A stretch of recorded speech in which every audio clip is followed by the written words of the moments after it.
이 강선우 후보자 이야기는 지금 뭐 끊이지 않고 계속 나오고 있기 때문에 그래서 뭐 좀 들으시기가 좀 불편하실 수 있습니다. 하지만 저희들도 이 이야기가 끊기길 바랍니다. 끊기길 바라는데 이게 끊이지가 않네요. 끊이지가 않아서 지금 계속 그렇습니다. 이게 문진석 이분은 무슨 수석 부대표예요? 원내 수석 부대표일걸요. 야, 원내 수석 부대표가 네. 두 명이더라고요. 네, 아마 박상혁, 네, 두 명. 박상혁, 문진석인데 아니 그 박상혁 원내 소통 수석 부대표고. 네. 원내 소통 수석 부대표고 네. 사람은 문진석은 문진석 수석 대변 수석 부대표. 여기도 무슨 수석 부대표예요. 네, 근데 그래요. 일단은 뭐 중요한 건 아닌 것 하기 같고. 나름이니까. 네. 근데 뭐 두 분 다 희한한 말을 계속 하고 있어가지고. 아니 좀 저는 되게 좀 어저께 김현정 의원도 지금 원내 대변인. 대변인인가 네, 그런 원내 대변인. 이상한 말씀하시더라고요. 후보를 검증할 때 보면 도덕성뿐만 아니라 전문성도 같이 보는 거잖아요. 그 전문성과 자질과 관련된 문제의 소지는 없었거든요. 이 갑질은 아무래도 좀 상대적이고 좀 주관적인 측면이 있지 않습니까? 최근에는 사실 전현직 그 현 보좌진에 반대된 그 진술도 많이 나왔다고 합니다. 예. 친구 같았다라든지 보람을 느꼈다라는 보좌진들의 글들도 꽤 있지 않습니까? 예. 아, 저는 되게 그 기준을 보고 역시 피해자를 피해 호소인으로 부르는 정당 맞구나 라는 생각이 들었어요. 아니 그건 피해자의 입장이 아니라 갑의 입장에서 얘기를 하는 거잖아요. 아 그렇죠. 아니 네. 갑질을 갑질을 당한 사람이 아니, 한 명도 아니고 두 명도 아니고 여러 명이잖아요. 이런 것들은 피해자 중심주의가 돼야 되는데 이건 가해자 중심주의적인 발언이 아닌가라는 생각이 들어서 도대체 강선우 의원이 동료 의원들한테는 되게 잘해주셨나 봐요. 밑에 사람들한테는 되게 갑질하신 것 같은데.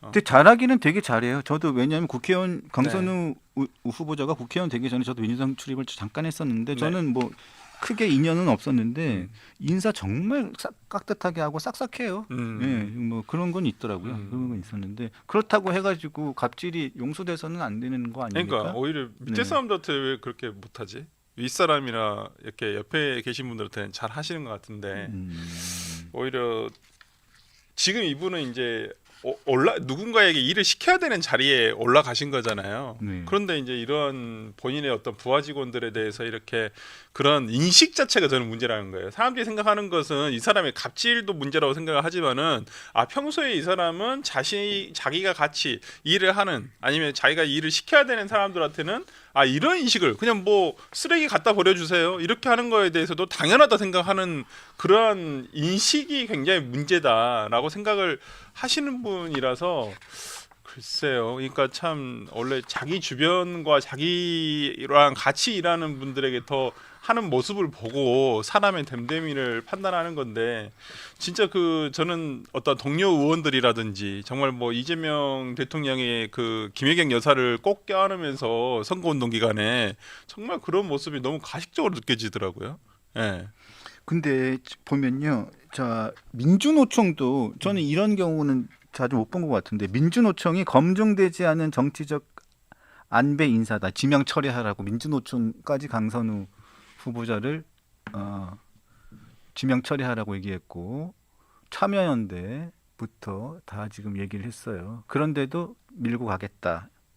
오늘 뭐 근데 오다 보니까 저도 방송 들으면서 라디오 방송 들으면서 왔었는데 이 방송 오기 전에 뭐 그 얘기를 하시듯 뭐 뉴스토마토에서 아마 이번 주 금요일이나 다음 주 월요일날 낸다는데 강선우 후보자에 대한 어떤 강행을 주도하는 당내 그 중진 의원이 있다는 거예요. 민주당 내 중진 의원이. 네. 근데 그분이 어떤 이걸 밀어붙이는 이유가 본인의 갑질이 드러날까봐 이걸 밀어붙인다고 하시더라고요. 그래서 이거에 대해서 지금 뉴스토마토가 아마 기사를 쓴다고 하더라고요. 그러니까 저도 그 얘기를 들었는데, 저도 그 얘기를 들었는데 지금 민주당 내 갑질이 이 강선우 의원 뿐만이 아니라 지금 준비되고 있는 폭로가 지금 준비되고 있는 의원이 두세 명 정도가 있대요. 그래서 강선우 의원 이 문제에서 이게 여기서 막아져야지.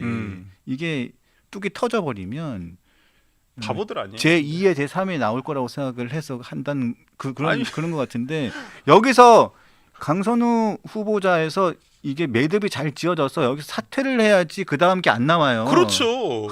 제가 그래서 그 얘기를 하는 다른 민주당 의원이 있길래 네. 그거 오산이다. 잘못 판단한 잘못 거지. 판단. 여기서 그렇지, 끊어줘야지. 여기서 끊어줘야지 그 다음 게 안 나온다. 그렇지. 이제 계속 나오면 이제는 민주당은 갑질 정당 그렇게 되는 것이고. 그럼 폭발한다. 그렇죠. 이건 김을 빼줘야 되는데 김이 계속 풍선이 계속 커가는 거잖아요. 윤석열 정권 네. 못 봤냐. 그렇죠. 폭발한다. 네. 그럼 결국은 공고 골마서 다른 데로 터진다. 네, 맞습니다. 그래서 저도 좀 깜짝 놀랐어요. 그렇게 갑질하시는 분들이 계시는구나 진짜. 진짜 강선우 후보가 도대체 뭐라고 이 민주당에서 또 강선우가 뭐라고 이렇게까지 민주당에서. 그리고 저는 이재명 정부의 허니문도 거의 끝나간다는 느낌이거든요. 강선우 이 후보자로 인해서 이제 뭐 줄기차게 이제 뭐 깔 거밖에 없지 않겠느냐라는 생각이 좀 들 정도입니다. 그래서 이걸 계속 끌고 간다라는 지금 대통령실의 어떤 기조인데. 글쎄요, 저는 이걸로 그냥 무마가 될까라는 생각이 들어서 안타깝습니다. 그래서 익명 게시판에 계속 글이 올라온다는 거 아닙니까? 그래서 보좌진에게 폐악질을 부릴 정도로 보좌진에게 폐악질을 부릴 정도로 낙마를 당하지 않는다는 게 확인됐으니까 의원들이 얼마나 마음껏 보좌진에게 마음껏 화풀이를 이제 하겠느냐 이런 얘기들도 있는 거고. 자, 그리고 낙마했다면 니네들 때문에 낙마했다고 얼마나 괴롭혔겠냐. 이제 여가부 공무원들이 불쌍하다. 이제 그저 얼굴 마주치지 않기만을 바라는 수밖에 없겠다. 이런 글도 올라온다는 거고. 자, 저는 이 글들이 민주당에 가장 뼈아픈 것 같아요. 자, 이재명 정부 출범에 노력했던 여당 보좌진들의 노력을 대통령이 묵살했다. 보좌진들을 내버리는 결정을 한 거다. 그러니까 강선우 후보자에 대한 임명 강행 움직임에 대해서. 그리고 이 부분도 그렇죠. 민주당 정권인 줄 알았는데 친명계 의원들과 측근만의 정권이다. 이런 글들도 많이 올라오고 있다는 거예요. 이거 굉장히 치명적인 거죠. 그러니까 이번에 강성 지지층들은 이번 보좌진 협의회나 민보협을 가지고 수박이다. 니들이 잘못된 거다. 이렇게 얘기를 하고 있다는 거잖아요. 그러니까 지금 강성 지지층은 똑같아요. 보니까 상관없어. 이재명을 위해서라면 뭐든 우리가 잘못한 건 다 숨겨야 돼. 우리가 잘못한 건 아무것도 아니야. 뭐 이런 식으로 나가더라고요. 도대체 뭐 하자는 거죠, 도대체? 그리고 저는 그래요. 아까도 말씀드렸지만 그 박상혁 원내 소통 수석 부대표, 문진석 원내 운영 수석 부대표. 임명권자의 결정을 존중할 필요가 있다 이렇게 생각합니다. 흑참마속의 결단으로 전쟁을 승리했던 제갈공명의 결단, 또 알코올 중독자인 그랜트 장군에게 신뢰를 바탕으로 해서 정권을 임하면서 남북 전쟁을 승리로 이끈 링컨 대통령의 결단, 우리는 알지 못합니다. 어떤 결단이 정답인지를. 두 사람의 원내 수석 부대표가 나와서 이게 국민들이나 이렇게 다른 국민들하고 여론을 약간 잠재우고 뭔가 설득력 있게 소통을 해야 되는데, 그러니까 여론에 불을 질러요. 진짜 이분들이 정말 좀 언론 대응이 초보인 게 뭐냐면 완전 초보. 보통 민주당의 과거에 누가 나오셨냐 이런 문제가 생겼을 때 정성호 의원이 나오셨어요. 정성호 의원이 나와가지고 이것을 여론을 무마시키는 역할을 합니다. 당장 라디오에 나오셔가지고 이건 좀 문제가 있어 보입니다. 이건 좀 지도부에서 다시 한번 재고를 해야 되고, 약간 지도부를 비판하는 듯해요. 그렇다고 해서 결론이 바뀌진 않아요. 그렇죠. 결론이 바뀌지 않는데 민주당의 그래도 이재명 당시 대표의 측근이라고 하는 정성호 의원이 나와서 이렇게 이거 잘못됐다고 얘기를 하는구나라고 얘기하면서 민주당은 그래도 자체적으로, 그리고 측근에서도 이런 비판을 하는구나라고 하면서 어떤 그 여론을 무마시키는 그렇죠. 방파제 역할을 했단 말이에요. 결론은 달라지지 않아요. 똑같은데. 근데 지금 이분들은 나와가지고 기름을 붓고 있잖아요. 오히려. 붓고 있어요. 그러니까 지금 되게 초본 거예요. 지금 민주당의 지도부가 김병기 원내대표의 지도부잖아요. 지금 약간 임시 지도부잖아요. 지금 굉장히 저는 언론 대응 잘못하고 있다. 이럴 때는 오히려 그러니까 우상호 의원이라든지 정성호 의원이라든지 약간의 중진급에서 민주당이 쓴소리 하는 듯한 이미지를 가지신 분들이 언론에 대응을 해줘야 되는 거예요. 그러면서 이거 조금은 재고를 할 필요가 어차피 안 달라지지만 여론에서는 달라질 수 있단 말이에요. 근데 제가 봤을 때는 박상혁 의원, 그다음에 김현정 의원, 그다음에 문진석 의원 전부 다 지금 불을 지르고 있어요. 괜찮아. 정말 눈물겨운 동료의식 이것만 보여주고 있죠. 제일 문제가 되는 사람이 전 아무리 봐도 박상혁 김포을이죠. 김포을. 판사 출신인데 아니에요. 판사 출신 아닌가? 박상혁. 행정관 출신이구나. 행정관 출신이에요. 네. 원래 국민의 저기 안철수 캠프에 있었어요. 저랑 같이 있었어요. 그랬네. 제가 출입할 때 박상혁 그때 박상혁이 국당 출신이구나. 예, 안철수 캠프에 있었어요. 그렇구나. 그러다가 박원순 서울시 시청에 박원순이구나. 정무비서관을 하다가 김포 받아가지고 갔죠. 예, 있는데 아니 이 문제를 제기한 정영애 전 장관을 비난하면 됩니까? 아니 오죽했으면 그랬겠어요. 그러니까 오죽했으면 정영애 했냐고. 그것도 문재인 정부에서 여가부 장관이 이런 얘기를 굳이 하겠어요. 굳이. 그러니까 네. 상임위원과 장관 사이의 이야기를 이렇게 글을 올리는 게 과연 적절하냐고.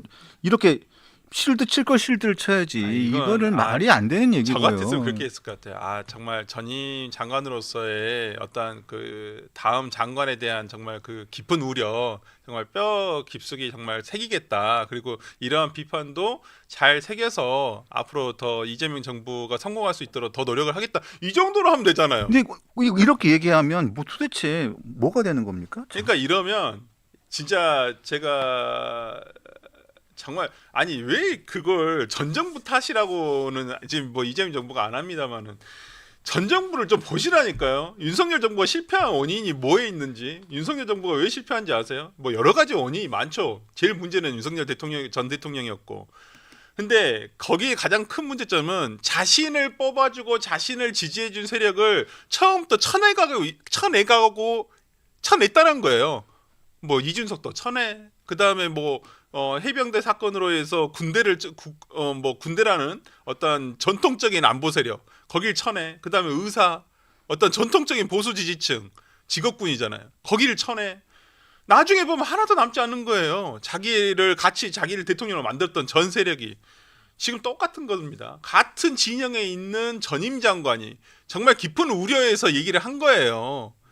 그것도 본인이 몸소 겪어봤던 일이기 때문에 이걸 직접적으로 얘기를 한 건데 이걸 비난을 한다라는 것은 말도 안 되는 소리고. 진짜 저는 그 정영애 전 장관이 마지막에 그랬잖아요. 민주정부 사기가 성공하기를 바란다는 마음에서 진짜 충정 어린 말씀을 해주신 것 같은데 이분이 뭐 이거 올렸다 해서 이득 볼 게 뭐가 있습니까? 네.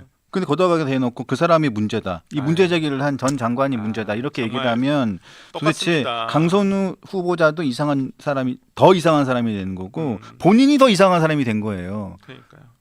제가 김포에 살고 있기 때문에 그런데 그리고 제가 박상혁 이 선배를 잘 알거든요. 옛날부터. 굉장히 실망했다고 전해줄 거예요. 한번 만나서 동네에서 만나셔가지고 동네에서 본 적이 없어요. 동네 안 다녀요 이분. 다음 지역구 총선은 갈아야 되겠네. 이분은 동네에서 본 적이 없어요. 제가. 제가 10년을 사는데 한 번도 본 적도 없어요. 지역구 의원이 이런 지역의 유명 인사를 놔두시고 이거 큰일 났네. 10년 동안 한 번도 못 봤다니까요. 유권자를 이렇게 내팽개 주시고. 그러니까 안 찍지. 문제가 있네. 그래 문진석 원내수 부대표 아까 똑같은 얘기하지만 읍참마소의 결단으로 전쟁에 승리했던 지갈공명의 결단이고 알코올 중독자인 그랜트 장군에게 신뢰를 바탕으로 전권을 위임해 남북 전쟁을 승리로 이끈 링컨 대통령의 결단이다. 그러면 이건 그래서 이제 매기는 거예요 지금 이거? 사퇴를 시켜야 된다는 얘기 아니에요? 말 의미 자체는? 이거는 이진숙 후보자로 얘기를 하면서 얘기를 한 건 것 같아요. 이진숙 후보자. 앞에는 읍참마속은 이진숙 후보자고 그랜트 장군에게 신뢰를 바탕으로 정권을 위임한 이건 여기가 강선우 후보자예요. 그러면 알코올 중독자예요? 이진숙 그러면 강선우 후보자는 알코올 중독자인가? 아니 근데 이진숙 후보자는 읍참마속까지는 아니잖아요, 솔직히. 그러니까 아무것도 앞도 뒤도 비유가 적절치 않아. 하나도 맞지가 않는 얘기를 하고 있는 거예요. 그러면 문진석 의원 100번 양보를 해도 그러면 그랜트 장군이 강선우 후보자면 강선우 후보자는 알코올 중독자에 비유할 수 있는 거예요. 그 지금 갑질이? 이게 말이 안 되잖아요. 참. 그리고 오늘 나와서도 또 얘기를 한 게 뭐냐면요. 자, 일반적인 직장 갑 내 갑질과 보좌진 의원 관계 갑질은 약간 성격이 다르다. 왜냐하면 보좌진과 의원은 직장 개념도 있지만 동지적 관점, 식구 같은 개념도 있대요.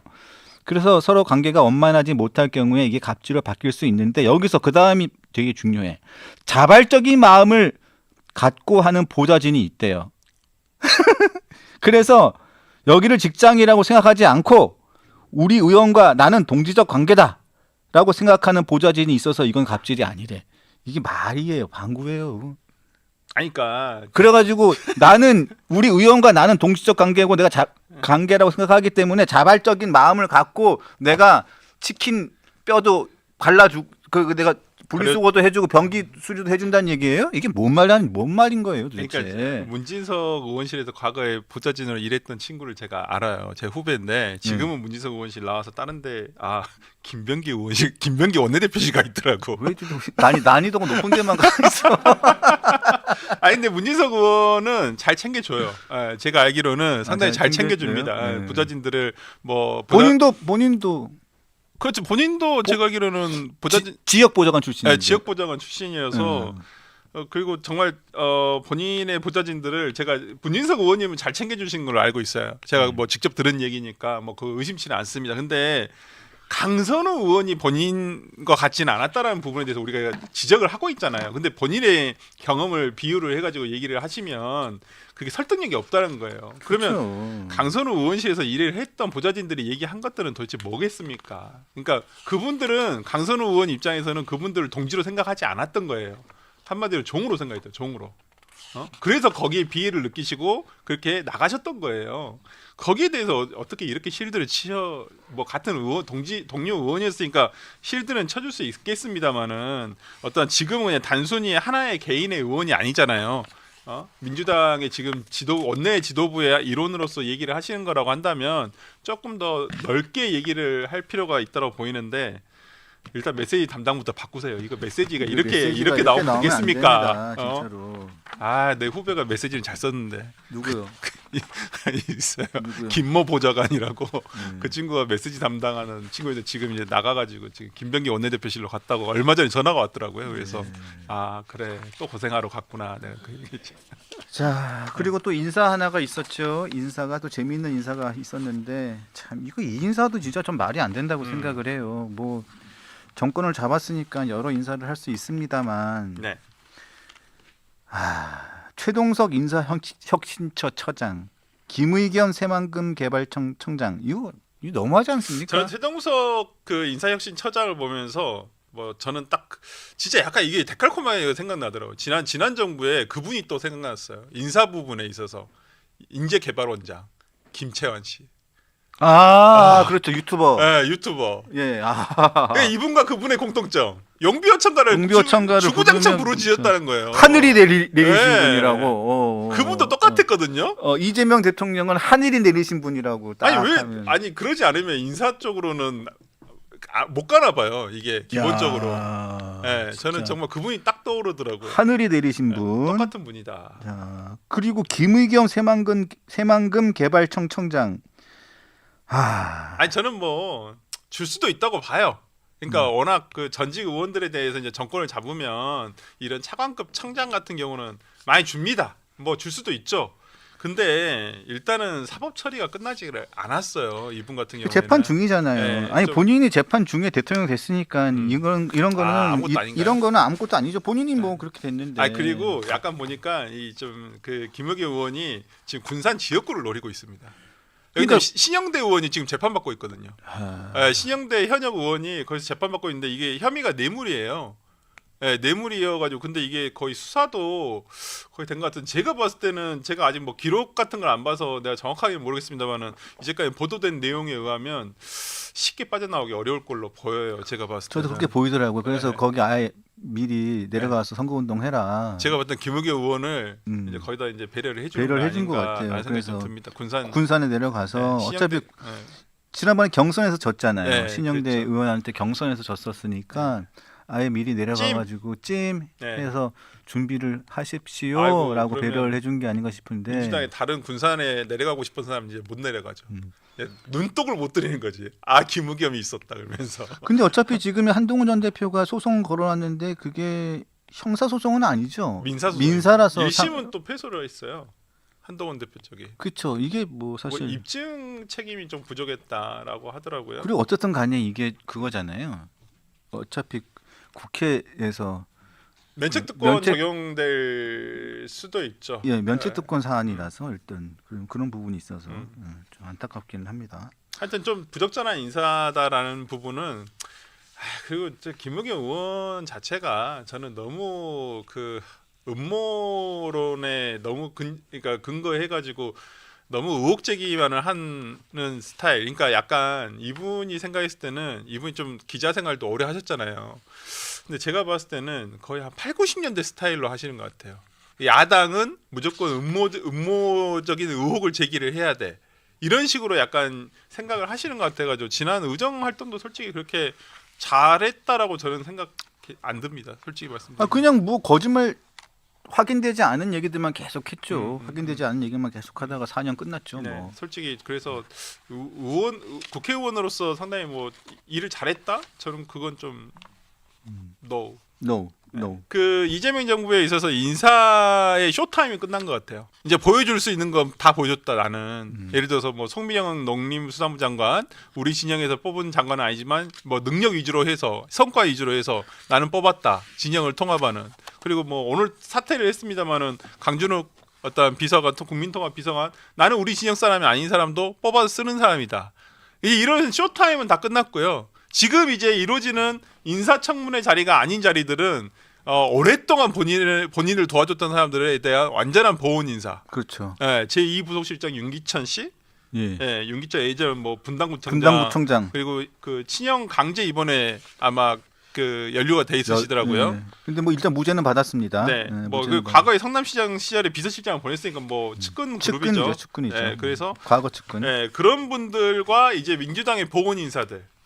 낙선자들에 대한 보훈 인사들.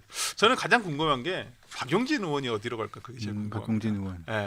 박용진 의원이 갑자기 바짝 엎드렸거든요. 요즘에 지난 대선 때부터. 그리고 요즘에 방송에 나와가지고 굉장히 열심히 홍보 활동을 많이 하시더라고요. 왜냐하면 3년 동안 이제 뭔가를 해야 되잖아. 이재명 대통령에 대한 홍보 활동을 많이 하시더라고요. 3년 동안 뭔가 그러니까 우리 저기 하태경 보험연수원장, 보험개발연수원장님과 저희 어디론가 가 있어야 되거든. 그렇죠. 근데 괜찮은 자리를 보내겠죠. 저는 박용진 의원 좋은 데 줄 것 같은데. 굉장히 머리를 조아렸는데 뭐. 이 말은 너무 좀 모욕적인가? 하여튼 근데 잘해 주셨으니까. 재선 의원 있고 그것도 대선 후보 대선 당대표 후보도 나왔고 대선 후보도 나왔으니까 그러면 그 은행 같은 데 보낼 수도 없고. 은행은 좀 그렇고. 금감원장? 아니, 그 박용진 의원이 과거에 정무위였나요? 금감원장 보내면 되겠네요. 금감원장은 다른 사람 보낼 것 같은데. 예를 들면 뭐 금감원장급으로 보내면 되겠네요. 정무위 소속이었나? 예, 정무위 했으니까. 그랬으면 금융권 많이 해봤을 테니까. 금감원장이 너무 눈에 띄는 데는 안 돼. 금감원장이나 뭐 너무 눈에 띄는 데는 안 돼. 잘 모르는데 사람들이. 근데 우리가 소위 꿀단지 같은 데 있잖아요. 꿀단지 숨겨놓은. 그래도 정치로 활동을 계속 하실 분이니까 그래도 뭔가 좀 성과가 있는 성과를 낼 수 있는 금감원장 보내면 되겠네요. 금감원장? 금감원장이라든가 아니면 뭐 하여튼 뭐 좋은 자리 주실 것 같아요. 제가 봤을 때는 좋은 자리. 가셔야죠. 어차피 정치도 계속 하실 거니까. 근데 주류가 되기는 힘들어요. 박용진 의원 자체가 민주당에서. 그래서 저는 적당한 자리 받으셔가지고 가면 되잖아요. 민주평통 가라고 하세요. 민주평통. 네. 그건 거의 은퇴자 가는 데 아니에요? 은퇴자들이 가는 데인데? 아니면 뭐 은퇴 시키는 거예요 이렇게? 2부 5도. 2부 5도 팀장? 거의 그냥 강제 은퇴인데?